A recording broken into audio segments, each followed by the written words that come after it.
Dilansir dalam Koran Digital Media Indonesia, tercatat 3.122 kasus pelecehan seksual pada anak sepanjang tahun 2021. Sungguh miris melihat begitu banyaknya kasus pelecehan seksual terhadap anak di Indonesia.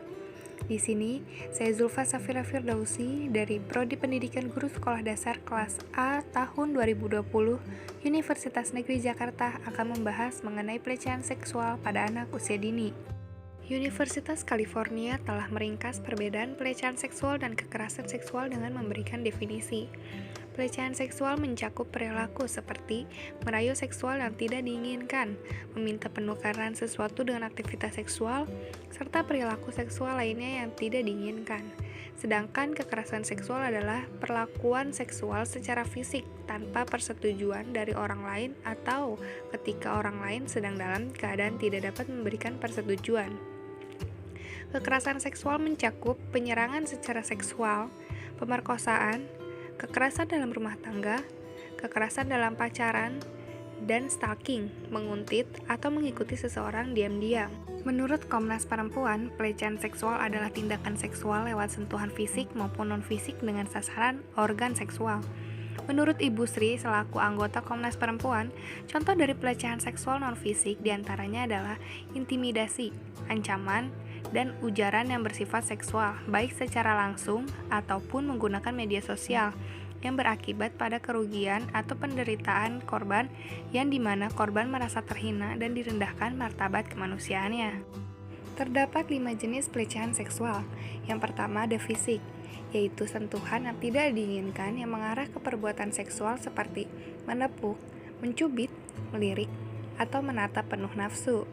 Yang kedua lisan, yaitu ucapan secara langsung atau komentar di media sosial yang tidak diinginkan tentang bagian tubuh atau penampilan seseorang, lelucon, dan komentar bernada seksual. Yang ketiga isyarat, bahasa tubuh atau gerakan tubuh yang bernada seksual, seperti isyarat dengan jari ataupun menjilat bibir. Yang keempat tertulis, dengan menampilkan bahan pornografi, gambar, screensaver, atau poster seksual, pelecehan lewat email. Yang terakhir ada emosional, biasanya permintaan-permintaan dan ajakan yang terus-menerus dan tidak diinginkan, penghinaan atau celaan yang bersifat seksual. Terdapat 2 jenis tanda-tanda anak yang mengalami pelecehan seksual. Yang pertama, ada tanda secara non-fisik, yaitu tanda-tanda pada anak yang tidak tampak fisiknya, namun terlihat dalam segi psikis anak, seperti perilaku anak yang berubah. Yang awalnya ceria, sekarang menjadi pendiam dan sering melamun. Emosi anak yang tidak dapat dikendalikan, serta tidak nafsu makan. Anak yang memiliki teman dewasa, dan bahkan tidak jarang ada anak yang memiliki trauma terhadap orang dewasa, khususnya laki-laki yang akan berakibat terhadap masa depannya. Yang kedua, ada tanda secara fisik, yaitu tanda yang nampak dan terlihat jelas oleh kasat mata, seperti sering merasa sakit atau nyeri di daerah-daerah tertentu, menjadi sering mengompol lagi, serta terdapat memar-memar pada tempat yang tidak biasa. Dampak-dampak pelecehan seksual terhadap tumbuh kembang anak sangatlah berpengaruh. Seperti yang telah dikatakan oleh studi embriologi, bahwa pelecehan dan tekanan mental berat dapat mempengaruhi respon stres, otak, serta sejumlah masalah kesehatan di kemudian hari. Seperti perkembangan otak anak menjadi terbelakang, gangguan berbahasa yang spesifik, ketidakseimbangan antara kemampuan sosial, emosional, dan kognitif. Adapun dampak terhadap kesehatan mental anak, trauma yang dialami oleh anak yang menjadi korban pelecehan seksual diantaranya yaitu gangguan kecemasan dan depresi, disosiasi atau penarikan diri dari masyarakat, susah untuk fokus dan tidur yang sering terjadi mimpi-mimpi buruk, serta tidak nyaman akan sentuhan fisik. Terdapat 4 cara menghindari anak dari pelecehan seksual. Yang pertama, tubuhmu adalah milikmu.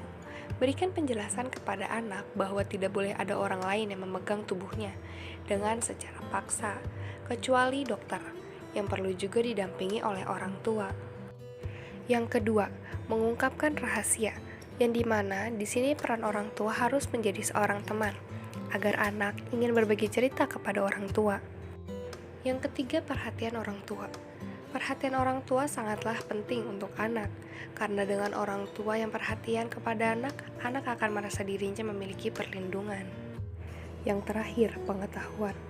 Orang tua seharusnya memberi arahan kepada anak bahwa terdapat organ-organ di tubuhnya yang tidak boleh untuk disentuh orang lain, dan berikan sedikit demi sedikit pengertian seperti itu. Terima kasih untuk yang sudah menonton video kali ini. Sampai jumpa di video berikutnya. Dah.